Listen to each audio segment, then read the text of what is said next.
Hello students, இது உங்கள் physics YouTube channel. இன்றைக்கி நான் என்ன பார்க்க போகிறோம் அப்படின்னா, தமிழ் மீடியத்துக்கு நம்ம கிராஸ் கோர்ஸ் தொடர்ந்து பண்ணிக்கிட்டு இருக்கிறோம். நீங்கள் பார்த்துட்டு இருப்பீங்க. இதே நேரத்தில் 12th ஸ்டாண்டர்டுக்கும் பப்ளிக் எக்ஸாம் வரப்போகுது. அதுக்கும் நம்மளால் முடிஞ்ச ஏதாவது ஒன்று பண்ணணும் அப்படிங்கிறதுக்காக நம்ம என்ன பண்ணுறோம் அப்படின்னா, ஜனவரி 26 என்ன பண்ணுறோம் அப்படின்னா 12th கிராஸ் கோர்ஸ், ஓகேங்களா, இதே மாதிரி ஸ்டார்ட் பண்ணுறோம். இதே மாதிரி என்ன பண்ணுறோம்னா, அந்த குறிப்பிட்ட ஷார்ட் டைமில் நம்ம எப்படி 12th ஏதாவது பண்ண முடியுமா அப்படிங்கிறதுக்காக நம்ம என்ன பண்ணோம்னா 12th ஃபிசிக்ஸ் மட்டும் எஃபெக்டிவாக பண்ணுறதுக்கு நம்ம ட்ரை பண்ணுறோம், ஓகேங்களா. அதனால் ஒரு 12th ஃப்ரெண்ட்ஸ் இருந்தால் கண்டிப்பாக சொல்லுங்கள். ஜனவரி 26 நம்ம ஸ்டார்ட் பண்ணுறோம். அதுக்கப்புறம் இன்ஜினியரிங் ஃபிசிக்ஸ் என்னைக்கு ஸ்டார்ட் பண்ணுறோம்னா ஜனவரி 21. ஆல்ரெடி நம்ம ஸ்டார்ட் பண்ணோம், ஆனால் போதிய வரவேற்பு இல்லை அப்படிங்கிறதுனால நம்ம அதை ஸ்டாப் பண்ணி வச்சுருந்தோம். ஆனால் பல பேர் நம்மள்ட்ட ரெக்வஸ்ட் பண்ணுறாங்க. என்ன ரெக்வஸ்ட் பண்ணுறாங்கன்னா, நீங்கள் இன்ஜினியரிங் ஃபிசிக்ஸ் தொடர்ந்து நடத்துங்க அப்படின்னு சொல்லி பல பேர் ரெக்வஸ்ட் பண்ணுறாங்க. அதன் காரணமாக நம்ம என்ன பண்ணுறோம்னா இன்ஜினியரிங் ஃபிசிக்ஸும் ஸ்டார்ட் பண்ணுறோம். எப்போ அப்படின்னா ஜனவரி 21 அதுலேருந்து நம்ம என்ன பண்ணுறோம்னா ஸ்டார்ட் பண்ணுறோம். தொடர்ந்து ஃபாலோ பண்ணுங்கள். தொடர்ந்து உங்கள் ஃபிசிக்ஸ் சேனல் உங்களுக்காக என்ன பண்ணியிருக்கோம்னா தொடர்ந்து கண்டென்ட்களை போஸ்ட் பண்ணிகிட்டே இருக்கும். நீங்கள் உங்களுக்கு தேவையானதை யூஸ் பண்ணிக்கங்க. தேவையில்லை, இன்னொரு ஆளுக்கு தேவைப்படுது அப்படின்னா அதை என்ன பண்ணுங்கள், ஷேர் பண்ணுங்கள், ஓகேங்களா. தொடர்ந்து சப்போர்ட் பண்ணுங்கள். தேங்க்யூ. நம்ம என்ன பண்ணுவோம் அப்படின்னா 12th ஃபிசிக்ஸு ரே ஆப்டிக்ஸ் என்ன பண்ணணும்னா பார்க்க போகிறோம். நீட்டுக்கான கிராஸ் கோர்ஸ், ஓகேங்களா. தமிழ் மீடியத்துக்கானது நம்ம என்ன பண்ண போகிறோம்னா அலைவொலியல், அதாவது கதிர் ஒளியியல் பார்க்க போகிறோம்.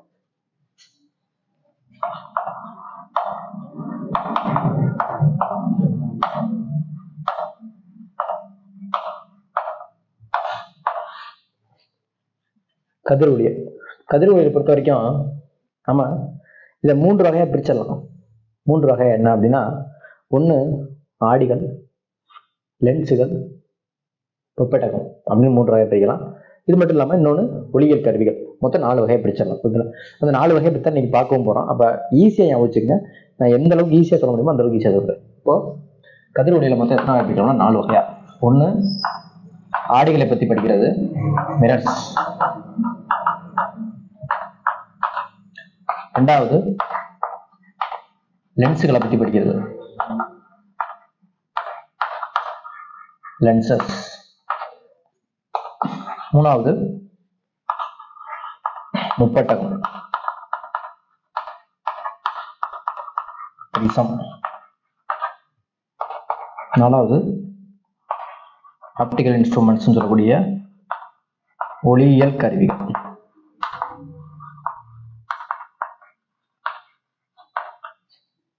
மூணு வச்சு நம்ம என்ன பண்ணலாம் அப்படின்னா இந்த கதிர் ஒளிகளை பார்த்துடலாம், ஓகேங்களா.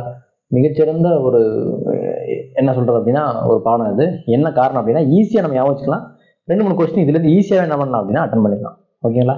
அப்போ நம்ம என்ன பண்ணணும்னா ஒவ்வொன்றா பார்ப்போம். ஃபர்ஸ்ட் நான் என்ன பண்ண போகிறேன் அப்படின்னா ஆடிகள் பார்க்க போகிறேன். இது கிராஸ் கோர்ஸ் அப்படிங்கிறனால உங்களுக்கு தேவையானதை மட்டும் தான் சொல்ல போகிறேன், தேவையில்லாத எல்லாத்தையும் கட் பண்ணிட போகிறேன்.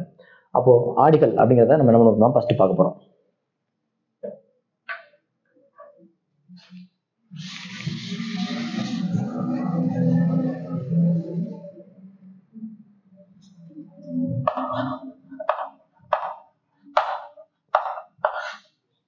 ஆடிகள் அப்படின்னா ரிஃப்ளெக்ஷன், ஒளி எதிரொலிப்பு அடிப்படையாக கொண்டதான் ஆடிகள், ஓகேங்களா.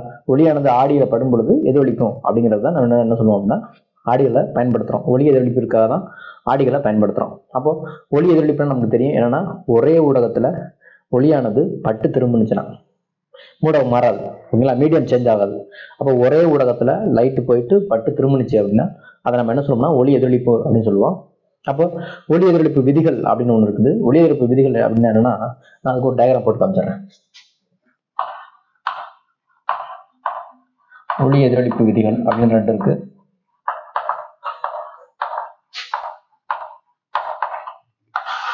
என்ன அப்படின்னா இப்படி இருக்கும். இது படுகதிர், இது எதிரொலிப்பு கதிர். அப்ப படுகதிருக்கும் எதிரொலிப்பு கதிரும் வரையப்படக்கூடிய செங்குத்து கோடு இது நார்மல், ஓகேங்களா. இது 3 எங்கே இருக்கணும் அப்படின்னா ஒரே தளத்தில் அல்லது ஒரே புள்ளியில் அமையணும். இது முதல் விதி. அதாவது படுகதிர், படக்கூடிய கதிர், எதிரொலிப்பு கதிர், எதிரொலிப்பு அடைந்த கதிர், இந்த 2 கதிருக்கும் வரையப்படக்கூடிய செங்குத்து கோடு. செங்குத்து கோடுனா சர்ஃபேஸுக்கு, பரப்புக்கு செங்குத்தாக வரையப்படும் கோடு செங்குத்து கோடு, ஓகேங்களா. பரப்பு எப்படி இருந்ததோ செங்குத்து கோடு அப்படி இருக்கும். 90 டிகிரியா இருக்கும். எப்பொழுதுமே பரப்புக்கும் செங்குத்து கோடுக்கும் உள்ள கோணம் 90 டிகிரியா இருக்கும். அப்ப இது 3 எப்படி இருக்கணும் அப்படின்னா ஒரே புள்ளியில அமையணும், ஒரே தளத்துல அமையணும் அப்படின்னு சொல்றாங்க, ஓகேங்களா. இது முதல் ரூல். 2வது ரூல் என்ன அப்படின்னா நார்மலுக்கும் படுகதிர்க்கும் வரையப்படக்கூடிய கோடுக்கும் உள்ள ஆங்கிள் படுகோணம். நார்மலுக்கும் எதிரொலிப்பு அடையக்கூடிய கதிருக்கும் வரையப்படக்கூடிய கோணம் எதிரொலிப்பு கோணம். இந்த படுகோணமும் எதிரொலிப்பு கோணமும் எப்பொழுதும் சமமா இருக்கணும். இப்ப படுகோணம் 30 டிகிரின்னு வச்சுக்கோங்க. ஐசி கோடு 30 டிகிரி. இங்க ஐசி கோடு 30 டிகிரினா ஆறு எவ்வளவு இருக்கணும்? 30 டிகிரி தான் இருக்கணும். ஓகேங்களா? இப்போ படுகோணமும் எதிரொலிப்பு கோணமும் சமம் அப்படிங்கிறதா என்னன்னா அப்படின்னா ஒளிவிரப்புடைய 2வது விதி. அப்ப இந்த 2 விதிகளை தான் இந்த ஆடிகள் எல்லாமே என்ன பண்ணணும்னா பின்பற்றும். ஓகேங்களா? இந்த ஆடிகள் என்ன பண்ணோம்னா இந்த 2 விதிகளும் தொடர்ந்து பின்பற்றிக்கிட்டே இருக்கும். நம்ம அதை வச்சு என்ன பண்ணலாம் அப்படின்னா இதை 3 வகையை வகைப்படுத்தலாம். என்னென்ன வகை அப்படிங்கிறத பார்ப்போம்.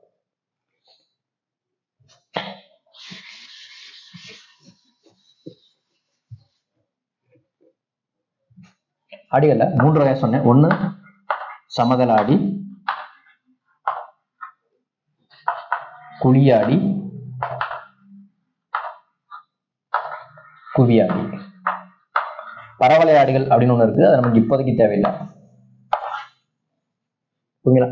இப்ப சமதள ஆடியை பத்தி சொல்லணும் அப்படின்னா ஈஸியா சொல்றேன். இங்க பாருங்களேன், இப்படி இருக்கும் சமதள ஆடி. இதான் சமதள ஆடி. ஓகேவா? இப்ப நம்ம என்ன பண்றோம்னா ஒரு பொருளை இங்க ஏற்றி வைக்கிறோம்னு வச்சுக்கோம். இப்ப இதுல இருந்து ஒரு லேஸ் என்ன பண்ணணும்னா நேரா போகும், ஒரு ரேஸ் என்ன பண்ணணும்னா இப்படி போகும். நார்மல் அப்படி இருக்கு. அப்ப எதிரொலிப்புக்கு பிறகு எதிரொலிப்பு அடைஞ்சிருச்சு. எதிரொலிப்புக்கு பிறகு என்ன பண்ணுது அப்படின்னா நம்ம எக்ஸ்டெண்ட் பண்றோம். இங்க எதிரொலிப்பு அடைஞ்சிருச்சு, இப்படி போயிட்டு பட்டு திரும்பிருச்சு. அப்ப எதிரொலிப்புக்கு பிறகு இதை எக்ஸ்டெண்ட் பண்றோம். எக்ஸ்டெண்ட் பண்ணும்போது நமக்கு என்ன கிடைக்கும்னா இதனுடைய இமேஜ் கிடைக்கும். அப்போ சமதள ஆடியை பொறுத்த வரைக்கும் என்ன சொல்லலாம் அப்படின்னா ஈஸியா சொல்லணும் அப்படின்னா இந்த 2 டிஸ்டன்ஸும் ஈக்குவல், சமம். ஓகேங்களா? அதாவது என்னன்னா ஆடிக்கு முன்புறம் என்ன இமேஜ் ஆப்ஜெக்ட் என்ன டிஸ்டன்ஸ்ல இருக்கோ அதே டிஸ்டன்ஸ்ல யார் இருப்பானா இமேஜ் இருக்கும். இது ஒண்ணு. 2வது சைஸ் ஒரே மாதிரி தான் இருக்கும். 3வது பொருட்கள் என்ன பண்ணணும்னா இடவள மாற்றம் அடைஞ்சிருக்கும். இடவள மாற்றம் என்ன? இது வந்து ரைட் கை ஏத்துக்கணும். இப்ப நம்ம கண்ணாடி முன்னாடி ரைட் கை ஏத்துக்கணும் அப்படின்னா கண்ணாடி நம்ம லெஃப்ட் கை ஏத்துக்கும். ஓகேங்களா? அப்ப இடவள மாற்றம் அடைந்திருக்கும். 3வது பாயிண்ட். 4வது பாயிண்ட், எப்பொழுதுமே ஒரு இமேஜ் திரையில வீழ்த்த முடிஞ்சது அப்படின்னா அது ரியல் இமேஜ். திரையில வீழ்த்த முடியல, கற்பனையான ஒண்ணாதான் இருக்குது அப்படின்னா அது விர்ச்சுவல் இமேஜ். ஓகேங்களா? இப்போ இந்த மெழுகுவர்த்தியோட படம் அப்படியே இதுல தெரியுது. எப்படி தெரியுது? நேரா தெரியுது. ஓகேங்களா? அப்ப நேரா இருந்தாலே அது கற்பனையான பிம்பம். அப்ப இது என்ன சொல்லலாம்? கற்பனையான பிம்பம் அப்படின்னு சொல்லலாம். இதுதான் சமதள ஆடிக்கான ஒரு ஷார்ட் பண்ட். 4 பாயிண்ட் தான். First point distance same, second point size same, third point இடவள மாற்றம் அடைஞ்சிருக்கும், ஃபோர்த் பாயிண்ட் நம்ம என்ன சொல்லலாம்? இது வந்து நேரான பிம்பம், கற்பனையான பிம்பம் அப்படின்னு சொல்லலாம். இது சமதள ஆடிக்கான குவாலிஃபிகேஷன்ஸ். ஓகேங்களா? அடுத்து குழியாடி பார்க்க போறோம். குழியாடியை பொறுத்த வரைக்கும் இந்த மாதிரி ஒரு ஷேப்ல இருக்கும். கான்கேவ் மிரர்னு சொல்லக்கூடியது குழியாடி. ஓகேங்களா? அப்ப இந்த குழியாடியில நம்ம என்ன பண்றோம்னா குழியாடியும் குவியாடியும் ஒரே மாதிரி தான் இருக்கும். ஷேப் மட்டும் தான் வேற. மறுபடியும் பார்ட்ஸ் எல்லாமே ஒரே மாதிரி தான் இருக்கும். இப்ப எக்ஸாம்பிளுக்கு இந்த குழிய ஆடியின் மையத்தின் வழியாக வரையப்படக்கூடிய கோடு நம்ம என்ன சொல்றோம்னா பிரின்சிபல் ஆக்சிஸ், முதன்மை கோடுன்னு சொல்லுவோம். ஓகேங்களா? முதன்மை அச்சு. எது? குழிய ஆடியின் மையம் வழியாக வரையப்படக்கூடிய அச்சு முதன்மை அச்சு. First point. செகண்ட் பாயிண்ட், ஒருவேளை லைன்ஸ் போய் இதுல பட்டுச்சுன்னா ஒரு இடத்துல வந்து மீட் பண்ணும். அதே மாதிரி லைன்ஸ் போய் பட்டுச்சு அப்படின்னா ஒரு இடத்துல போய் மீட் பண்ணும். இந்த மீட் பண்ற இடத்துல நம்ம என்ன சொல்றோம்னா ஃபோக்கஸ் அப்படின்னு சொல்லுவோம். லைட் ரேஸ் ஒரு இடத்துல குவியக்கூடிய இடம், அதாவது கன்வெர்ஜ் ஆகக்கூடிய இடம் எது அப்படின்னா ஃபோக்கஸ். ஓகேங்களா? அப்ப ஃபோக்கஸ் இது 1 மடங்கு ஃபோக்கஸ் அப்படின்னா 2 மடங்கு ஃபோக்கஸ் தான் யார் அப்படின்னா அதனுடைய centre of curvature. Centre of curvature என்ன? ஆடியினுடைய மையம். ஓகேங்களா? ஆடியினுடைய மையம் அப்படின்னா என்னன்னா இது ஒரு எப்பொழுதுமே இது என்ன பண்ணிருப்பாங்க அப்படின்னா ஒரு ஸ்பெரிக்கலை தான் உருவாக்கியிருப்பாங்க. ஸ்பெரிக்கல்ல இருந்து தான் உருவாக்கியிருப்பாங்க. அப்போ ஒரு கோலத்துல இருந்து உருவாக்கப்பட்டதுனால அந்த மையத்தை, அந்த கோலத்துடைய மையத்தை நம்ம என்ன பண்றோம்னா ஆடியின் மையமா ஏற்றுக்கொள்கிறோம். ஓகேங்களா? அப்ப இந்த மையம் என்னன்னா போல். ஓகேங்களா? ஆடியினுடைய சென்டர் பாயிண்ட். இந்த போலுக்கும் இந்த சி சென்டர் ஆஃப் கர்வேச்சருக்கும் உள்ள டிஸ்டன்ஸ் நம்ம என்ன சொல்லுவோம்னா ரேடியஸ் ஆஃப் கர்வேச்சர் அல்லது வளைவு மையம், வளைவு மையம்னு சொல்லுவோம். ஓகேவா? இது குழியாடிக்கான ஒரு இமேஜ். அடுத்து குவியாடி. குவியாடி எப்படி இருக்கும்னா இப்படி இருக்கும், இந்த மாதிரி இருக்கும். அப்ப நமக்கு என்ன பண்ணோம்னா லைட் ரேஸ் பேரலா போயிட்டு இப்படி போயிடும், அதாவது பேரலா போயிட்டு இப்படி போயிடும். அப்ப இமேஜ் நமக்கு எப்படி சார் கிடைக்கும் அப்படின்னா விர்ச்சுவல் ஃபோக்கஸ் அப்படின்னு சொல்லக்கூடிய மிரருக்கு பின்னாடி உள்ள ஃபோக்கஸ். ஓகேவா? அப்ப இதை நம்ம என்ன சொல்லுவோம்னா எஃப்னு சொல்லுவோம். அப்ப இதை என்ன சொல்லுவோம் பி அப்படின்னு சொல்லுவோம். அப்ப இதோட சென்டர் என்ன சொல்லுவோம் சென்டர் ஆஃப் கர்வேச்சர் சி. ஓகேவா? அப்ப இந்த போலுக்கும் இந்த சிக்கும் உள்ள டிஸ்டன்ஸ் நம்ம என்ன சொல்லுவோம் ரேடியஸ் ஆஃப் கர்வேச்சர். குழி அடியில முன்னாடி இருந்தது, குவி அடியில அப்படியே பின்னாடி போயிடுச்சு. ஓகேங்களா? இப்ப நேரா போயிட்டு என்ன பண்ணிடுச்சுன்னா மோதி குவி அடியில இப்படி போயிடும். காரணம் என்ன? குழி அடி பாருங்களேன் உள்ள குவிக்குது, ஆனா குவி அடி பாருங்க என்ன பண்ணுது வெளியில தள்ளுது. ஓகேவா? இதுதான் மிரர்ஸுக்கு. ஓகேங்களா? சமதளாடி அப்படிங்கிறத பிளேன் மிரர்னு சொல்லுவோம். குழியாடி கான்கேவ் மிரர், குவியாடி கான்வெக்ஸ் மிரர். ஓகேங்களா? 3 டைப்ஸ் ஆஃப் மிரர் இருக்குது. அடுத்து இமேஜ் எப்படி ஃபார்ம் ஆகுது அப்படிங்கிறத குழியாடி குவியாடியில பார்ப்போம். இமேஜ் ஃபார்மேஷன் பார்ப்போம். இமேஜ் ஃபார்மேஷன் நமக்கு தேவையா சார்னா ரூல்ஸ் மட்டும் பார்த்துக்குங்க. ரூல்ஸ் மட்டும் பார்த்துட்டு நான் ஒரு சின்ன டேபிள் போடுறேன், அந்த டேபிள் மட்டும் பார்த்தாலே போதும். ஓகேங்களா? ஃபாலோ பண்ணிக்கங்க. நெக்ஸ்ட் என்ன பார்க்க போறோம் அப்படின்னா எப்படி பிம்பம் உருவாகுது, எப்படி நம்ம அதுலேருந்து ஷார்ட்டாக கண்டுபிடிக்கிறது அப்படிங்கிறத பார்க்க போகிறோம். நமக்கு இந்த பிம்பம் உருவாகிறது எல்லாமே 9th 10th இருக்கு. இருந்தாலும் நம்ம என்ன பண்ணுறோம்னா ஓரளவுக்கு தெரிஞ்சுக்கிறோம். என்ன தெரிஞ்சுக்கிறோம் அப்படின்னா இப்போ சின்ன டேபிளாக போடுற மாதிரில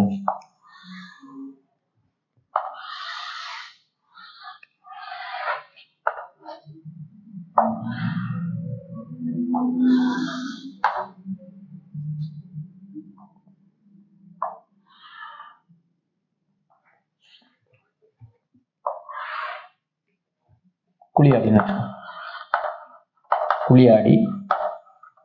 குழியாடியில் நம்ம என்ன பண்ணுவோம் அப்படின்னா இது வந்து பொருள் வைக்கிற இடம், இது வந்து பிம்பம் உருவாகுற இடம், இது வந்து பிம்பத்தின் தன்மை, அளவு ஈஸியா பட்டிருக்கும். ஓகேங்களா? இப்ப பொருள் வைக்கிற இடம், பொருள் ஃபர்ஸ்ட் என்ன இருக்குன்னா முடிவிலா தொலைவிலிருந்து இருக்கு. பொருள் வந்து முடிவிலா தொலைவில் வைக்கப்பட்டுள்ளது ஃபர்ஸ்ட் கேஸ். அப்ப பிம்பம் நமக்கு எங்க கிடைக்கும் அப்படின்னா எஃப்ல கிடைக்கும், குழியாடியில. அப்ப பிம்பத்தின் தன்மை எப்படி இருக்கும் அப்படின்னா மிகச்சிறியதா இருக்கும். மிகச்சிறியது என்ன சொல்லணும்னா புள்ளி வடிவம்னு சொல்லலாம். மிகச்சிறியதா இருக்கும். ஓகேங்களா? பொருளின் தன்மையை கூட அதில் எழுதலாமா? அளவை இங்க எழுதுவோம்.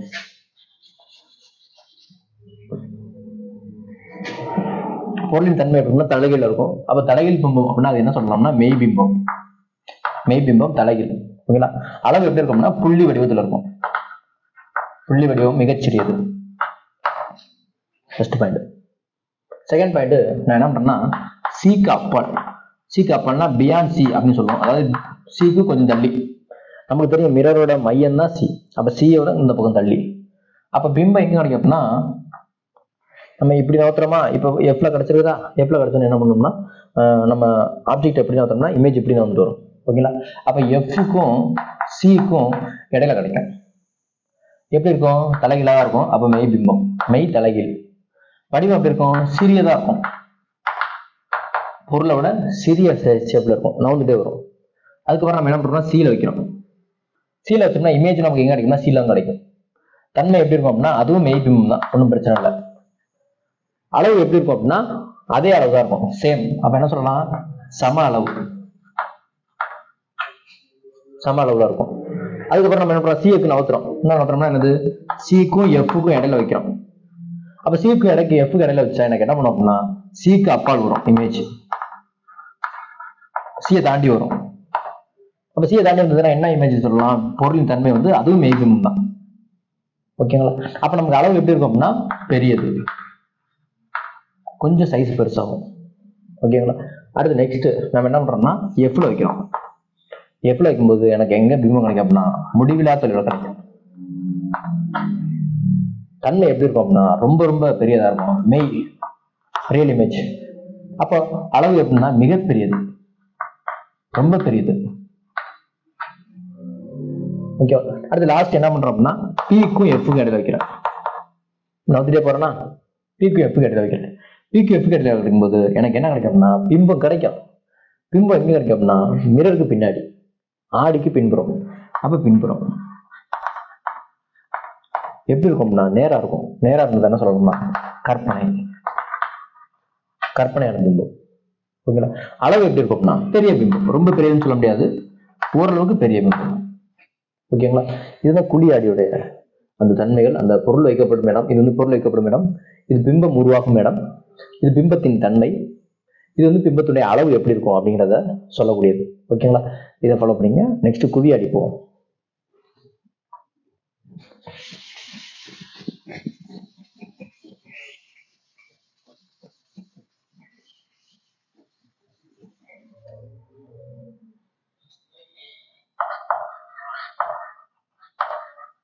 குவி ஆடினா சின்ன டேபிள் தான்.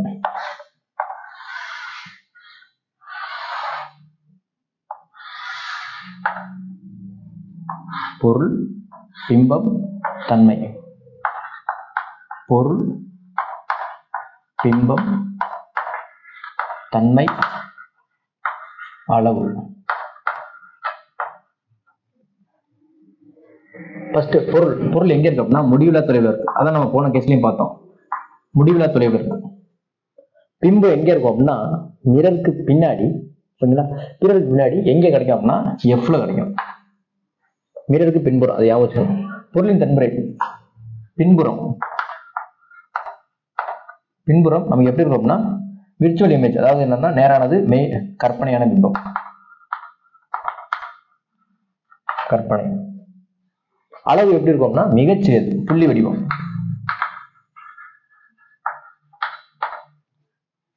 அதுக்கப்புறம் முடிவிலால இருந்து அந்த ஆடியுடைய மையம் போல் வரைக்கும் நம்ம எங்க நகர்த்தினாலும் சேம் ரிசல்ட் தான்.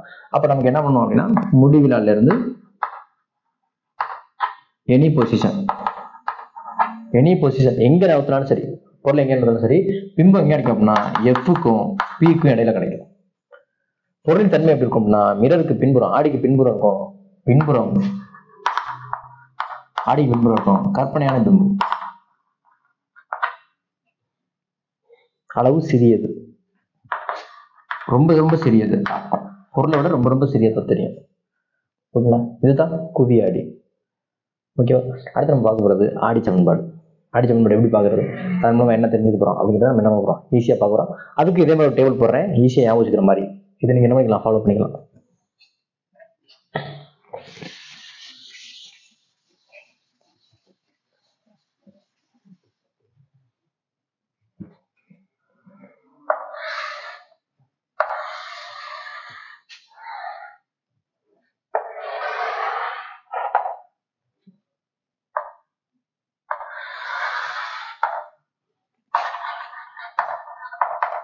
ஆடிச்சமன்பாடு.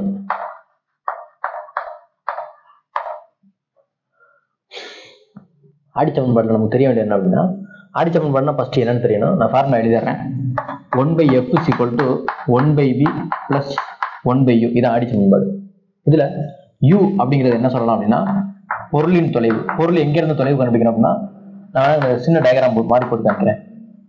பொருளின் தொலைவு. இப்போ கான்கேவ் மிரர் எடுத்துக்கின்னு வச்சுக்கோங்களேன். கான்கேவ் மிரர் தான் இருக்கு அப்படின்னா இது வந்து பி அப்படின்னு சொல்லுவோம், இது எஃப்னு சொல்லுவோம், இது சின்னு சொல்லுவோம். ஓகேங்களா, ஒருவேளை பொருள் இங்க வைக்கப்பட்டிருந்தது அப்படின்னா பொருளுக்கும் பி அப்படிங்கிற புள்ளிக்கும் இடையான தொலைவு, பொருளுக்கும் பி அப்படிங்கிற புள்ளிக்கும் இடையான தொலைவு நம்ம என்ன சொல்லணும்னா பொருளின் தொலைவு யூன்னு சொல்லுவோம். அதுக்கப்புறம் வி அப்படிங்கிறது பிம்பத்தின் தொலைவு. நமக்கு தெரியும் பிம்பம் உருவாகுது அப்படின்னா புள்ளி பிக்கும் பிம்பத்துக்கும் இடையான தொலைவு பிம்பத்தின் தொலைவு. ஓகேவா, நெக்ஸ்ட் என்ன பண்றோம் அப்படின்னா எஃப்ங்கிறது என்ன சொல்லணும்னா குவிய தூரம். குவிய தூரம்னா என்ன, புள்ளி பிக்கும் எஃப்க்கும் ஒரு டிஸ்டன்ஸ். நான் வேணா உங்களை எழுதுறேன், குவிய தூரம். ரைட்டா, சரி பார்ப்போம். இப்ப நம்ம சில விஷயங்களை பார்க்க வேண்டியிருக்கும். என்ன பார்க்க வேண்டியிருக்கோம் அப்படின்னா ஒரு சின்ன விஷயத்த வச்சு ஞாபகம் வச்சுக்கணும், அதை வச்சு தான் நம்ம ஒவ்வொன்றா கண்டுபிடிக்கணும். இப்ப இதுல குவிய தூரத்திலிருந்து ஆரம்பிப்போம். இந்த ஃபார்முலா குவிய தூரத்திலிருந்து ஆரம்பிப்போம். குவிய தூரம் கான்கேவ் மிரர் இருக்கு, கான்வெக்ஸ் மிரர் இருக்கு. அப்போ குழியாடியா இருந்தா குவிய தூரம் எஃப்ங்கிறது நெகட்டிவ். அப்ப எஃபோட வேல்யூ கொடுத்துருந்தாங்க அப்படின்னா நம்ம நெகட்டிவ்ல எடுத்துக்கணும். ஓகே, குவியாடியா இருந்தா எஃபோட வேல்யூ பாசிட்டிவ். அப்ப கொடுக்கப்பட்ட வேல்யூ அங்க என்ன கொடுத்துருப்பாங்கன்னா 20 சென்டிமீட்டர் குவிய தூரம் குழியாடி அப்படின்னா -20. 20 சென்டிமீட்டர் குவிய தூரம் +20 குவியாடியா இருந்தா. ஓகேங்களா, அப்போ கொடுத்துருக்க ஆடியை வச்சுதான் நம்ம எஃப்ங்கிறது பிளஸ்ஸா மைனஸ்ங்கிறது முடிவு பண்ணணும். அதுக்கு முன்னாடியே முடிவு பண்ணா தப்பாயிடும்.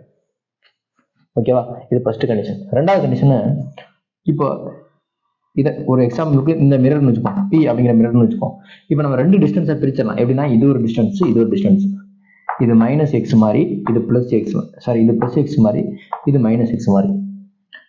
இது வந்து என்ன அப்படின்னா பிளஸ் ஒய் மாதிரி, இது வந்து என்ன மைனஸ் ஒய் மாதிரி. அப்போ நமக்கு என்ன ஒண்ணா, இந்த போலுக்கு இந்த பக்கம் உள்ள எல்லா டிஸ்டன்ஸுமே மைனஸ். அப்போ எப்பவுமே ஆப்ஜெக்ட் நம்ம எங்க வைப்போம்னா போலுக்கு லெஃப்ட் சைடு. ஓகேங்களா? அப்போ எப்பவுமே யூங்கிறது ஆப்ஜெக்ட் டிஸ்டன்ஸுங்கிறது மைனஸாகவே இருக்கும். ஓகேங்களா? அது கான்கேவ் மிரராக இருந்தாலும் சரி, கான்வெக்ஸ் மிரராக இருந்தாலும் சரி, யூங்கிறது எப்பவுமே என்னவா இருக்கும், மைனஸ், நெகட்டிவாக இருக்கும். அதுக்கப்புறம் வி அப்படிங்கிறது இமேஜ் வந்து உருவாகிறத பொறுத்து. எப்படின்னா கான்கேவ் மிரர்ல 5 கேஸ்ல இமேஜ் இந்த பக்கம் உருவாகும், 6வது கேஸ்ல இமேஜ் இங்க பக்கம் உருவாகும். ஓகேங்களா? அப்ப அந்த கேஸ்ல மட்டும் வி பாசிட்டிவா இருக்கும். ஏன்னா அந்த பக்கம் போகுது இல்லையா, போலுக்கு அந்த பக்கம் பாசிட்டிவ், போலுக்கு அந்த பக்கம் நெகட்டிவ்.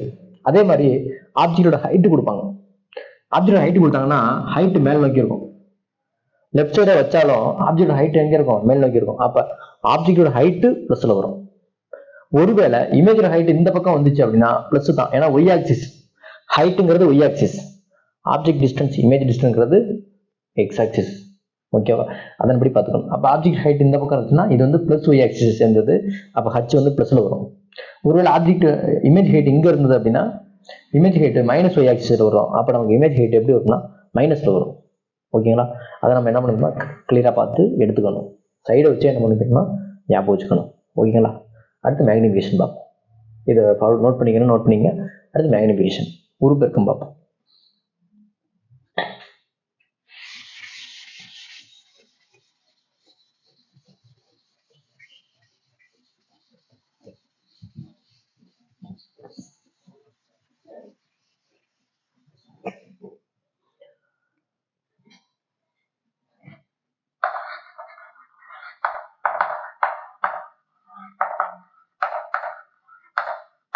உருப்பெருக்கம் மிரர் இருந்தா என்ன formula, m is equal to minus b by u அப்படின்னு ஒரு ஃபார்முலா இருக்கு.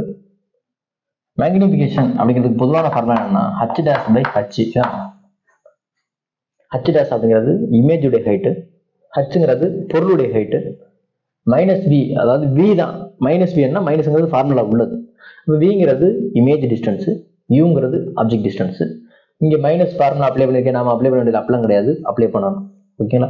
இது வந்து ஃபார்முலா, ஜென்ரல் ஃபார்முலா. நாம எந்த சைடு இருக்குதுன்னு பார்த்து அப்ளை பண்ணணும், அது நம்மளோட இஷ்டம். ஓகேங்களா? இப்போ நம்ம என்ன பண்ணலாம்னா இதை ஈக்குவல் பண்ணலாம். ஈக்குவல் பண்ணும்போது சில நேரம் நமக்கு என்ன பண்ணணும்னா எம்மோட வேல்யூ வச்சு தான் பொருளுடைய அளவு கண்டுபிடிக்கிறது, எம்மோட சைனை வச்சு தான் பொருளுடைய தன்மையை கண்டுபிடிக்கிறது. ஓகேங்களா? இப்போ எம் வந்து பாசிட்டிவ் வேல்யூன்னு வச்சுக்கோம். அப்போ இமேஜ் வந்து எப்படி இருக்கு அப்படின்னா கற்பனை. எம்மோட மதிப்பு நெகட்டிவ்ல வருது அப்படின்னா மெய்பிம்பம். ஓகேவா? அதுக்கப்புறம் எம்மோட வேல்யூ 1 இருந்தது அப்படின்னா பொருளின் அளவும் பிம்பத்தின் அளவும் சேம். எம்மோட வேல்யூ 1 இருந்தது அப்படின்னா பொருளின் அளவும் பிம்பத்தின் அளவும் சேம். எம்மோட வேல்யூ 1 கம்மியா இருந்ததுன்னா பொருள் வந்து பொருளை விட இமேஜ்ங்கிறது சிறியது. எம்மோட வேல்யூ 1 அதிகமா இருந்தது அப்படின்னா பொருளுடைய வேல்யூ பிம்பத்தை விட, பிம்பம் வந்து என்ன பண்ணுன்னா பொருளை விட பெரியது. ஓகேங்களா? எம்மோட வேல்யூ 1 இருந்ததுன்னா அளவு அதே அளவு, எம்மோட வேல்யூ 1 கம்மியா இருந்ததுன்னா பொருள் சிறியதுன்னு அர்த்தம், அதாவது பிம்பம் சிறியது. எம்மோட வேல்யூ 1 அதிகமா இருந்ததுன்னா பிம்பம் எப்படி இருக்கு, பொருளை விட பெரியது. ஓகேங்களா? இதுதான் உருப்பெருக்கத்துக்கான சமன்பாடுகள். இவ்வளவுதான் ஆடிகளை பொறுத்த வரைக்கும். அப்புறம் ஆடிகளில் இன்னொரு டைப் இருக்குது, அதை நம்ம நேரடியாக என்ன பண்ணணும், லென்ஸுக்குள்ள போயிடும். ஓகேங்களா? ஃபாலோ பண்ணிக்கோங்க. அடுத்து லென்ஸுகள்.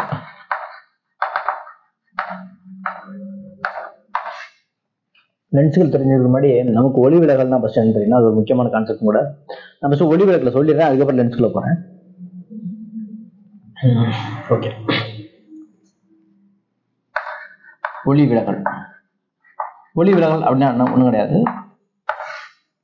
ஒரு ஒளியானது ஒரு ஊடகத்திலிருந்து இன்னொரு ஊடகம், ஊடகம்னா என்ன சிறப்புனா, ஒன்று காற்று, வெற்றிடம், அது ஒரு நார்மலான ஊடகம். நீர், கிளாஸு, வாட்டர், கிளாஸு, இதெல்லாம் வேற வேற ஊடகம். அப்போ லைட் வந்து ஒவ்வொரு மீடியத்தில் ஒவ்வொரு மாதிரி ஸ்பீடில் என்ன பண்ணுவோம்னா ட்ராவல் பண்ணும். ஓகேங்களா? அப்போ மீடியத்தை பொறுத்து ஸ்பீடு சேஞ்ச் ஆகிட்டே போகும். ஓகேங்களா? ரேரர் மீடியம், டென்சர் மீடியம் சொல்லுவோம். ரேரர் மீடியம்னா என்ன அப்படின்னா ஓரளவுக்கு அடர்த்தி குறைவானது, டென்சர் மீடியம் அப்படின்னா அடர்த்தி அதிகமானது. அப்போ லைட் வந்து ரேரர் மீடியத்திலிருந்து டென்சர் மீடியத்தில் போகும்போதும் சரி, டென்சர் மீடியத்திலிருந்து ரேரர் மீடியத்தில் போகும்போதும் சரி, அதோடைய ஸ்பீடில் சேஞ்சஸ் ஏற்படும். ஓகேங்களா? அதுதான் நம்ம என்ன சொல்லுவோம்னா ஸ்பீடோட சேஞ்ச் ஏற்படுதுன்னா பாதையும் சேஞ்ச் ஆகும். அப்போ ஸ்பீடு சேஞ்சு பாத் சேஞ்சு. அப்போ ஸ்பீடு சேஞ்சு பாத் சேஞ்சு, அதுக்கு பேர் நம்ம என்ன சொல்லுவோம்னா ஒளி விலகல் சொல்லுவோம். விலகல்னா தன்னுடைய பாதையிலிருந்து வேக மாற்றத்தின் காரணமாக ஒளியானது விலகி போறது. ஓகேங்களா? அப்ப நம்ம என்ன பண்றோம்னா ஒளி விலகல் அடையுதா அப்படின்னு தெரிஞ்சுக்கிறதுக்கு நம்ம ஒரு குவான்டிட்டியை இன்ட்ரடியூஸ் பண்றோம். எந்த அளவுக்கு ஒளியானது விலகல் அடையுது அப்படின்னு சொல்லக்கூடிய ஒரு குவான்டிட்டியை நம்ம என்ன பண்றோம்னா அறிமுகப்படுத்துறோம். அந்த குவான்டிட்டி தான் யார் அப்படின்னா ஒளி விலகல் எண். ஓகேங்களா? ஒளி விலகல் எண் அப்படின்னா n=c/v. c அப்படிங்கிறது வெற்றிடத்துல ஒளியின் வேகம்.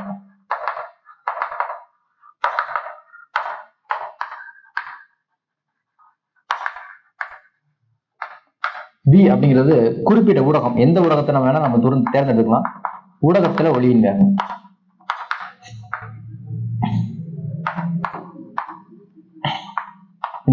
இது ஒவ்வொரு மெட்டீரியலுக்கும் ஒவ்வொரு மாதிரி இருக்கும். ஓகேங்களா? வைரத்துக்கு வந்து அதிகமா இருக்கும், சிலதுக்கு கம்மியா இருக்கும். ஓகேங்களா? ஒவ்வொரு வெற்றிடத்துல தான் ரொம்ப ரொம்ப கம்மி. ஏன்னா வெற்றிடத்துல ஒளியின் வேகம் 1, ஒளியின் வேகம் 1 இல்லை, ஒளி விலகல் எண். வெற்றிடத்துடைய ஒளி விலகல் எண் 1. ஒளியின் வேகம் எவ்வளோ அப்படின்னா 3 × 10⁸ மீட்டர்/செகண்ட். இதான் வெற்றிடத்துல ஒளியின் வேகம். ஓகேங்களா? சரி சார், இதை நீங்க என்ன சொல்ல வரீங்க அப்படின்னா ஒளி விலகல் அடைகிறத நம்ம என்ன பண்ணோம்னா படமா இன்னைக்கு வரைஞ்சு காமிக்கிறோம்.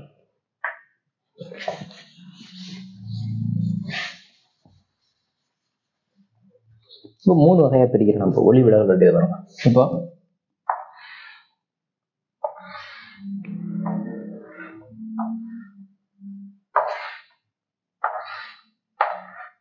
எப்படி இருக்கு? இது வந்து டென்சர் மீடியம், அடர் மிகு. இது அடர்குறை. இதான் 3க்கும். இப்போ லைட் வந்து அடர்மிகு ஊடகத்திலிருந்து அடர்குறை ஊடகத்துல போகும்போது அடர்மிகுல ஸ்லோவா போகும், அடர்குறையில வேகமா போகும். வேகமா போகும். அப்ப இங்க படுகோண மதிப்பு ஒரு 30 டிகிரின்னு வச்சுக்கோம் எக்ஸாம்பிள். இங்க விலகுகோண மதிப்பு எவ்வளவு அப்படின்னா கிட்டத்தட்ட ஒரு 60 டிகிரின்னு வச்சுக்கோம். ஓகேவா? இப்ப நெக்ஸ்ட் கேஸ் என்ன அப்படின்னா நான் என்ன பண்றேன்னா இந்த 30 டிகிரி அதிகரிக்கிறேன், 45 ஆகுறேன். ஓகேங்களா? அப்ப அதிகரிக்கிறப்ப கொஞ்சம் எப்படி இருக்கு? இப்ப என்ன பண்ணிடுச்சுன்னா இதுலயே போயிடுச்சு, இது கீழே குறைஞ்சிருச்சு. ஓகேங்களா? இப்ப விலகு கோணம் எவ்வளவு? 90 டிகிரி. அதாவது நார்மலுக்கும் விலகி சென்ற கதிருக்கும் இடையான கோணம் விலகு கோணம் 90 டிகிரி. படுகோண மதிப்பு என்ன? எக்ஸாம்பிளுக்கு 30 போட்டிருக்கேன், 30 விட அதிகமா இருக்கும். ஓகேங்களா? அப்ப 30 விட அதிகமா இருக்குது. அப்ப என்ன சொல்லலாம் அப்படின்னா இந்த இடத்த என்ன சொல்லணும்னா ஐசின்னு சொல்லணும். ஓகேங்களா? அப்ப எந்த படுகோண மதிப்பிற்கு ஆருடைய மதிப்பு 90 டிகிரி ஆகுதோ அந்த மதிப்பு படுகோண மதிப்பு ஐசி. இதை நம்ம என்ன சொல்றோம்னா மாறுநிலை கோணம். மாறுநிலை கோணம் இந்த கேஸ் படி என்னது? 30 விட அதிகமா இருக்கலாம், மாறுநிலை கோணம். ஓகேவா? இப்ப நான் என்ன பண்றேன்னா ஐசியை விட அதிகமாக்குறேன். இப்ப என்ன ஆயிடுச்சுன்னா ஐ வந்து ஐசியை விட அதிகமாயிடுச்சு. அப்ப எனக்கு என்ன பண்ணிடுச்சு? உள்ளுக்குள்ளாரே போயிடுச்சு ரேஸ். இப்படி போனது இப்படி போயிடுச்சு. ஓகேங்களா? அப்ப ஒளியானது அடர்மிகு ஊடகத்திலிருந்து அடர்குறை ஊடகத்தில் செல்லும் பொழுது நாம படுகோண மதிப்பை விட ஐயோட மதிப்பை அதிகரிச்சோம் அப்படின்னா நமக்கு லைட்டு வெளியில போகாது, திரும்பி உள்ளே வரும். இதுக்கு பேர் நம்ம என்ன சொல்றோம்னா முழு ஆக எதிரொலிப்பு. ரைட்டா? அப்ப முழு ஆக எதிரொலிப்பு கண்டிஷன் என்னன்னு கேட்பாங்க. ஐயின் மதிப்பு ஐசியை விட அதிகமாக இருக்க வேண்டும். ஓகேங்களா? இதுதான் 3 கேஸ். ரிஃப்ளெக்ஷன்ல ரீஃப்ராக்ஷன் அப்படின்னு சொல்லுவாங்க, ஒளி விலகல் அப்படின்னு சொல்லுவாங்க. ஒளி விலகலுக்கானது. ஓகேங்களா? ஃபாலோ பண்ணிங்க. நம்ம நெக்ஸ்ட் போகலாம்.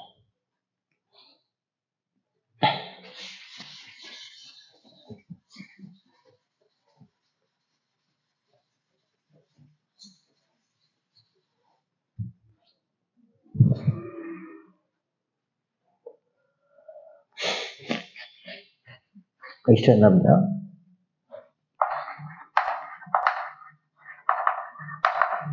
ஒற்றை கோளக பரப்பில் ஒளி விலகல்.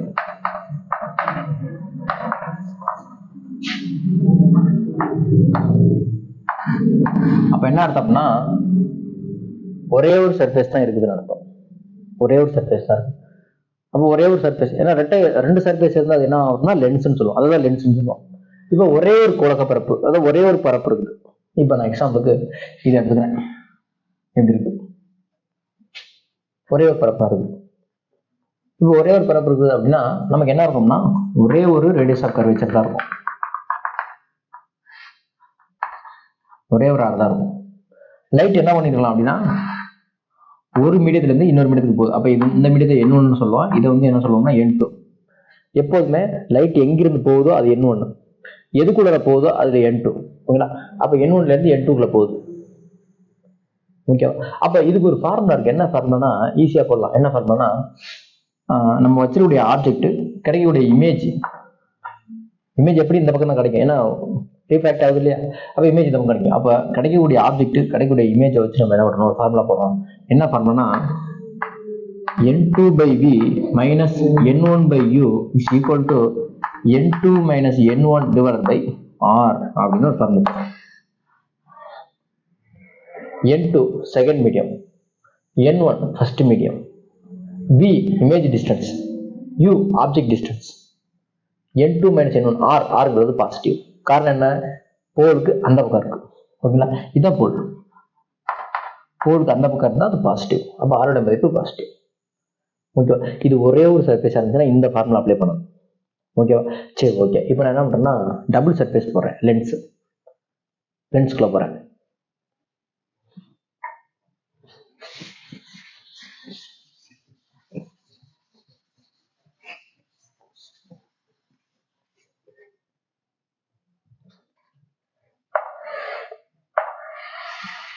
அதே மாதிரி உங்களுக்கு போட்டு காமிக்கிறேன், ஈஸியாக தான் போட்டுருவேன்.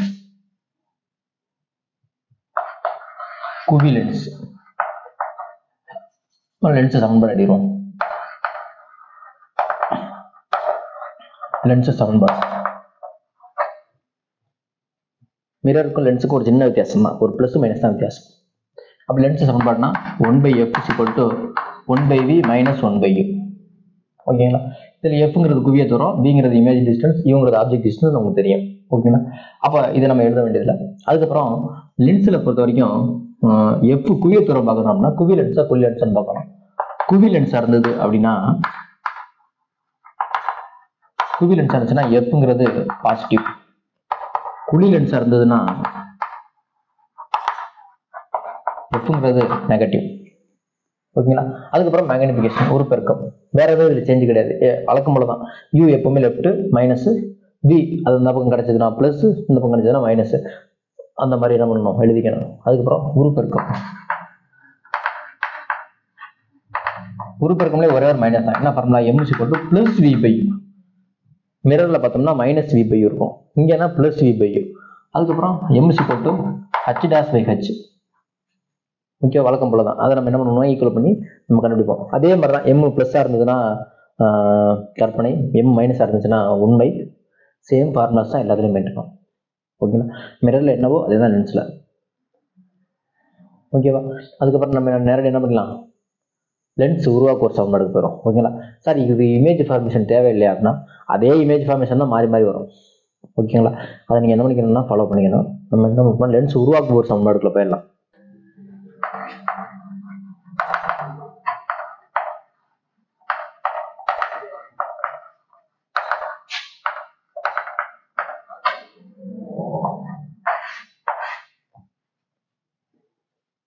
லென்ஸ் உருவாக்க ஒரு சமன்பாடு. நான் ஒரு 4 ஷேப் போட்டு அதுக்கு கீழே ஃபார்முலா எழுதுறேன், எப்படி எழுதுறேன்னு மட்டும் பாருங்க.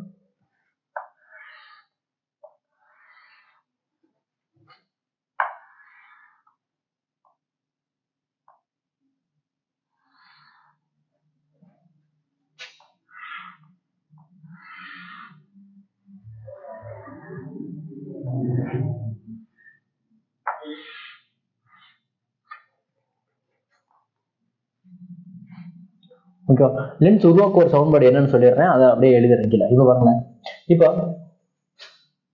இதுக்கு ஒரு ரேடியஸ் ஆஃப் கர்வேச்சர் இருக்கு, பிளஸ் சைடு இருக்கு R.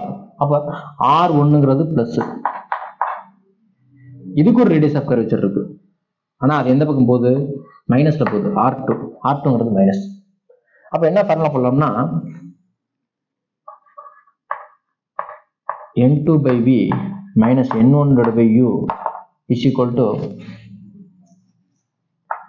N2 minus N1/N1 into 1/R1 minus 1/R2. 1 by f is equal to first எழுதுறேன். இப்போ இதுக்கு எழுதுற பாருங்களேன், என்னன்னா ஒரு r1ங்கிறது பிளஸ் r2ங்கிறது மைனஸ். இதுக்கு எப்படி எழுதுறேன்னா 1 by f is equal to n2 minus n1 divided by n1 1 by r1 minus 1 by r2. இதான் ஃபார்முலா. அப்ப r1ங்கிறது பாசிட்டிவ், r2ங்கிறது நெகட்டிவ். அப்ப ஃபார்முலா அப்படியே சேஞ்ச் ஆகும். 1 by f is equal to n2 minus n1 divided by n1 1 by r1, r1ங்கிறது plus மாற்ற வேண்டியதில்லை, minus 1 by r2ங்கிறது minus மாற்ற வேண்டியதில்லை. ஓகேவா? அப்போ சார் மைனஸ் r2 வருமே, அப்போ இந்த ஃபார்முலா எப்படி மாறும்? பிளஸ் மாறும். காரணம் என்ன? r2ங்கிறது மைனஸ். ஓகேவா? அதே மாதிரி இதுக்கு போறேன்னு வச்சுக்கோங்களேன். இப்ப இது வந்து இதுக்கு வந்து ரேடியஸ் ஆஃப் கர்வேச்சர் இருக்கு, r1 இருக்கு. ஆனா இது வந்து பிளேன் மிரர். பிளேன் மிரருக்கு r2 வந்து இன்ஃபினிட்டி. பிளேன் மிரருக்கு ரேடியஸ் ஆஃப் கர்வேச்சர் கிடையாது, இன்ஃபினிட்டி இருக்கும். அப்ப இந்த ஃபார்முலா எப்படி மாறும் அப்படின்னா, இந்த ஃபார்முலால r2 மட்டும் இன்ஃபினிட்டி ஆகும். ஓகேவா? அப்போ 1 by r1 மட்டும் இந்த ஃபார்முலா இருக்கும். காரணம் என்ன? r1 இருக்கு, ஆனா r2ங்கிறது எப்படி இருக்குது? இன்ஃபினிட்டியா இருக்கும். இந்த கேஸ்ல பாருங்க, r1 இன்ஃபினிட்டி, r2க்கு வந்து மைனஸ் r வேல்யூ. ரைட்டா? அப்ப இந்த ஃபார்முலா எப்படி மாறும்? r2க்கு பதிலா மைனஸ் r, r1க்கு பதிலா இன்ஃபினிட்டி, r2க்கு பதிலா மைனஸ் r. என்ன formula? 1 by f is equal to n2 minus n1 by 1 by r1 minus 1 by r2. இதுதான் ஃபார்முலா. இப்போ இந்த ஃபார்முலா இதை மட்டும் சேஞ்ச் பண்ணணும். இப்போ இதுல பார்க்குறோம், இதுல ஈஸி தான். என்னது? r1ங்கிறது மைனஸ் r, r2ங்கிறது பிளஸ் r. ஓகே, அப்ப நமக்கு என்ன வரும்? r1ங்கிறது இங்க மைனஸ் r, r2ங்கிறது பிளஸ் r. ஓகேவா? இது மாதிரி தான் லென்ஸ் உருவாக்கு வருஷம். இதை வச்சு நம்ம என்ன பண்ணலாம்? கண்டுபிடிச்சிடலாம். ஃபோக்கஸ் கேட்பாங்க, ஃபோக்கல் லென்த் கேட்பாங்க. இப்போ இதை வச்சு நம்ம என்ன பண்ணலாம்னா, இது கான்வெக்ஸா கான்கேவான்னு கண்டுபிடிச்சிடலாம். இந்த கொடுக்கப்பட்ட எல்லா லென்ஸுமே கான்வெக்ஸா கான்கேவா? ஒன்றும் இல்லை, ஃபோக்கல் லென்த் கண்டுபிடிக்கிறோம். ஃபோக்கல் லென்த் பிளஸ்ல வந்துச்சுன்னா அது கான்வெக்ஸ் குவிலென்ஸ். ஃபோக்கல் லென்த் மைனஸ்ல வந்துச்சுன்னா அது கான்கேவ் குழி லென்ஸ். அப்படின்னு நம்ம என்ன பண்ணிடலாம்? கண்டுபிடிச்சிடலாம். புரியுதுங்களா? நெக்ஸ்ட் போகலாம்.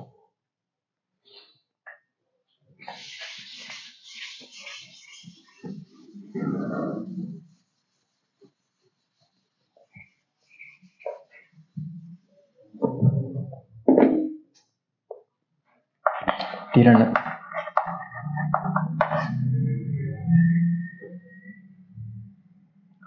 லென்ஸின் திறன் P is equal to 1 by F in metre.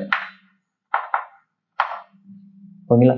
In metre அப்படிங்கிறது முக்கியம். ஏன்னா டயாப்டரை கொடுத்துட்டாங்க அப்படின்னா இன் மீட்டர் நம்ம கண்டிப்பா அப்ளை பண்ணி ஆகணும். ஓகேங்களா? அப்போ இப்போ எக்ஸாம்பிளுக்கு 2 டயாப்டர் அப்படின்னு வச்சுக்கோங்க.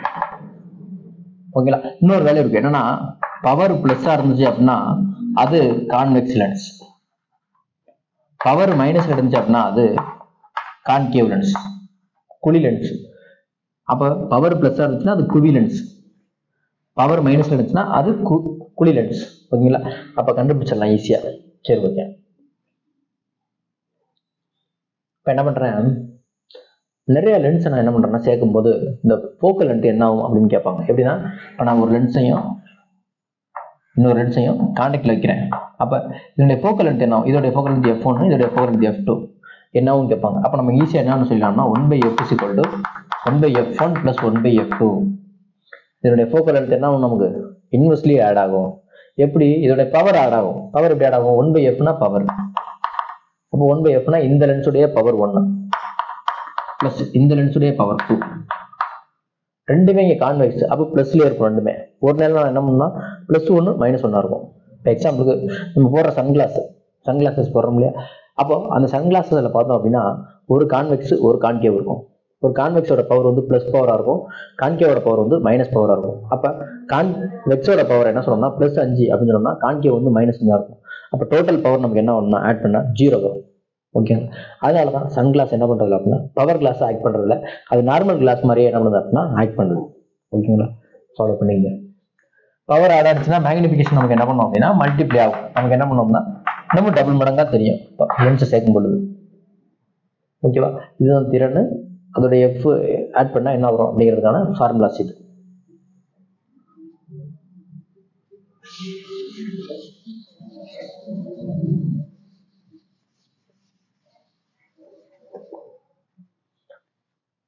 முப்பட்டகம்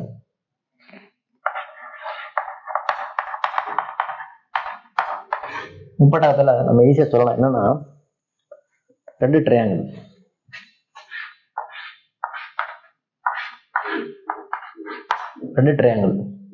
மூணு ஸ்லேடு, இது ஒரு ஸ்லேடு, இதே மாதிரி அந்த பக்கம் ஒரு ஸ்லேடு, ஓகேங்களா, பேஸ்ல ஒரு ஸ்லேடு, ரெண்டு ட்ரையாங்கிள், மூணு ரெக்டாங்கிள், இந்த அஞ்சும் சேர்ந்ததுதான் ஒரு பிரிசம். ஓகேங்களா, அப்ப பிரிசத்துல நமக்கு லைட் வந்து உள்ளர போயிட்டு என்ன வெளியில வரும். வெளியில வரும்போது நமக்கு என்ன பண்ணலாம், ஒயிட் லைட்டா முடிச்சு அப்படின்னா, ஒயிட் லைட்னா என்ன அர்த்தம்னா 7 கலர் லைட். 7 கலர் லைட் பிரிசத்துக்குள்ள போனுச்சு அப்படின்னா வெளியில வரும்போது 7 கலர்லாம் தனித்தனியா பிரிஞ்சு வரும், வெப்ஜிஆரா வரும். ஓகேங்களா, அதுதான் இந்த பிரிசத்துடைய சிறப்பம்சம். அப்ப இது நமக்கு முக்கியமான குவான்டிட்டிஸ் அப்படின்னு பார்த்தோம்னா, ஒரு பிரிசம் முப்பட்டகம் 3 சமபக்க முப்பட்டகம் அப்படின்னு வச்சுக்கோம். சமபக்கம்னா ஈக்குவலேட்டரல் பிரிசம் அப்படின்னா சமபக்க முக்கோணம். அந்த சமபக்க முக்கோணத்துடைய ஆங்கிள் ஆஃப் பிரிசம் அப்படின்னு சொல்லுவோம், அதாவது 60 டிகிரி. ஆங்கிள் ஆஃப் பிரிசம்னா யார் சார்னா இந்த ரெண்டு ட்ரையாங்கிள் இருக்கு இல்லையா, இந்த ஆங்கிள். ஓகேவா, நம்ம சொல்லணும்னா இதை எளிமையா பார்த்தோம்னா இப்படி போடுவாங்க. இந்த ஆங்கிள் தான் என்னது, ஆங்கிள் ஆஃப் பிரிசம் 60 டிகிரி. சமபக்க முப்பட்டகம் அப்படின்னா ஆங்கிள் ஆஃப் பிரிசம் 60 டிகிரி. ஓகேவா, அதுக்கப்புறம் ஆங்கிள் ஆஃப் டீவியேஷன் சொல்லுவாங்க. டீவியேஷனுக்கு வந்து நம்ம நேரடியாக ஃபார்முலா மட்டும் தான் எழுதி போடுறேன், அந்த ஃபார்முலா நோட் பண்ணிங்க, அதுவே போதும். ஓகேவா, இதை அடிச்சிடுறேன்.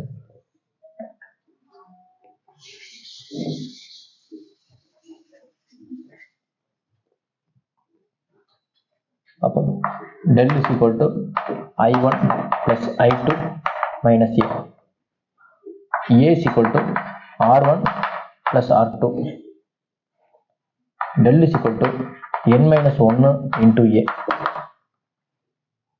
N is equal to A plus D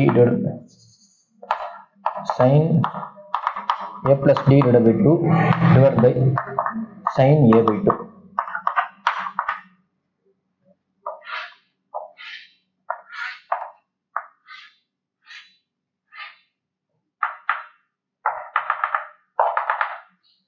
இப்போ பார்த்தீங்கன்னா லைட் ரேஸ் போகுது, பேஸை நோக்கி வளையுது, வெளியில போகுது.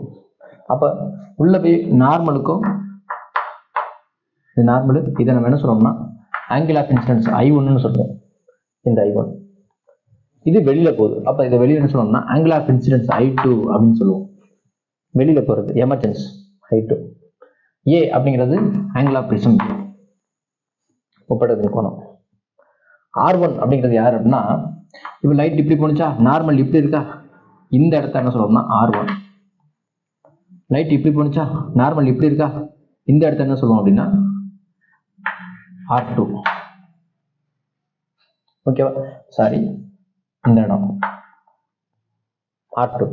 சார் இந்த டெல்லுன்னு ஒன்று போடுறீங்களா, டீவியேஷன் அப்படின்னு போடுறீங்களா, இது நேராக போயிருந்தா இப்படி போயிருக்கும், இது நேராக போயிருந்தா இப்படி போயிருக்கும். இந்த ரெண்டுக்கும் உள்ள கோணம் தான் ஆங்கிள் ஆஃப் டீவியேஷன் D.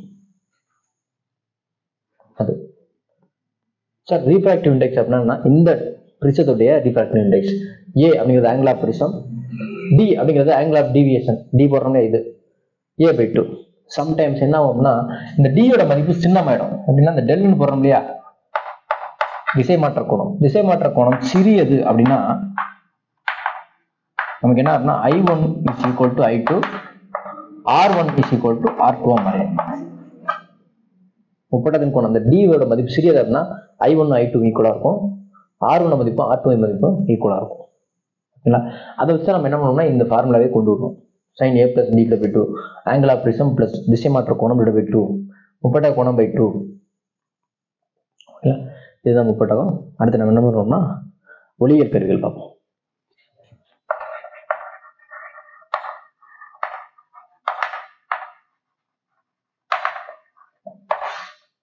வெளியே நோக்கி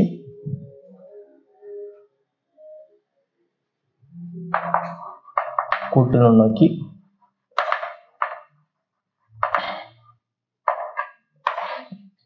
தொலைநோக்கி.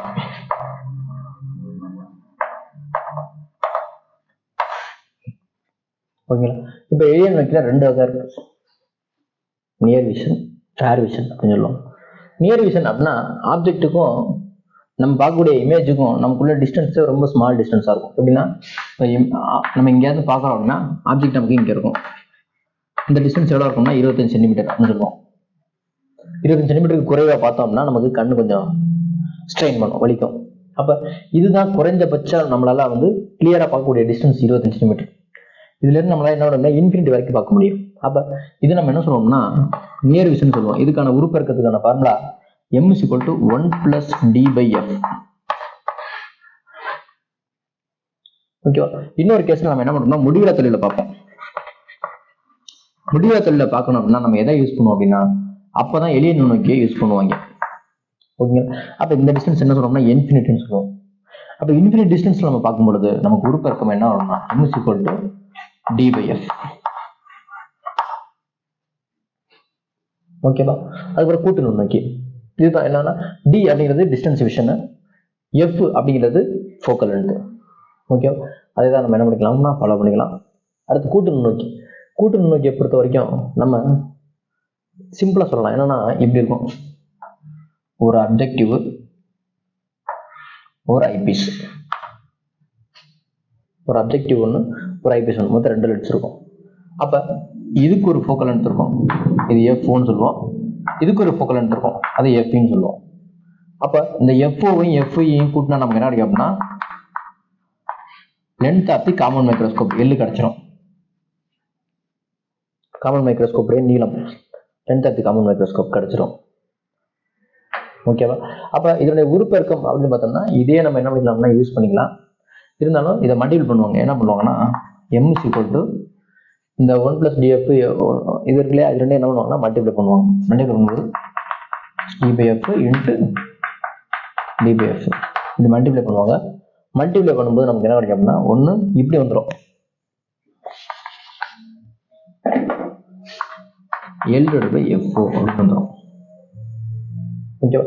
இது கூட்டு நோக்கியோட உருப்பெருக்கம்னா ஃபார்முலா. அடுத்து தொலைநோக்கி. தொலைநோக்கியை பொறுத்த வரைக்கும் இது அப்படியே இன்வெர்ஸா இருக்கும். எப்படின்னா அப்ஜெக்டிவ் பெருசா இருக்கும், ஐபீஸ் என்னமா இருக்கும், இது f0, இது fe. ஓகேவா? அப்போ அப்ஜெக்டிவ் பெருசா இருக்கும், ஐபீஸ் என்னமா இருக்கும். இது வந்து தொலைநோக்கி. தொலைநோக்கியில் எப்போதுமே நமக்கு என்ன கிடைக்கும்னா ரியல் இமேஜ் கிடைக்கும், தலைகீழ் பிம்பம் கிடைக்கும். ஓகேங்களா? அதை நம்ம கொஸ்டின்ல கேட்பாங்க, அதை நீங்க என்ன பண்ணீங்க ஃபாலோ பண்ணுவீங்க. அப்போ மேக்னிஃபிகேஷன் ஃபார்முலா என்ன பண்ணணும்னா மேக்னிஃபிகேஷன் = f0/fe மைனஸ். ஓகேவா? ஏன் மைனஸ் போடுறோம்னா எப்போதுமே என்ன இருக்கும் ரியல் இமேஜ் கிடைக்கும் தொலைநோக்கியில். அப்போ m = f0/fe. f-ங்கிறது இதனுடைய ஃபோக்கல் லென்த், f-ங்கிறது ஐபீஸுடைய ஃபோக்கல் லென்த். ஓகேங்களா? இதுதான் 3 தொலைநோக்கியும் சிம்பிளாக தான் சொல்லியிருக்கிறேன், ஒன்றும் பெருசாக வரல. நீங்கள் என்ன பண்ணுங்க புக்கில் இருக்கிறத ஃபாலோ பண்ணிக்கிங்க. இவ்வளோதான் ரியாலிட்டிக்ஸ். ஓரளவுக்கு நான் என்ன பண்ணியிருக்கேன் அப்படின்னா ரீகால் தான் பண்ணியிருக்கிறேன். ரீகால்னா என்னன்னா கான்செப்டை ஓரளவுக்கு சொல்லி அது மூலமாக ஃபார்முலாஸை நம்ம எப்படி ஈஸியாக ஞாபகம் வச்சுக்கிறது, இதை சொல்லி தான் நான் ஸ்டார்ட் பண்ணேன். ஓகேங்களா? 1 மணி நேரத்தில் அதுதான் பண்ண முடியும் நம்மளால். அதை பண்ணியிருக்கிறோம். தொடர்ந்து ஃபாலோ பண்ணிக்கோங்க. தேங்க்யூ.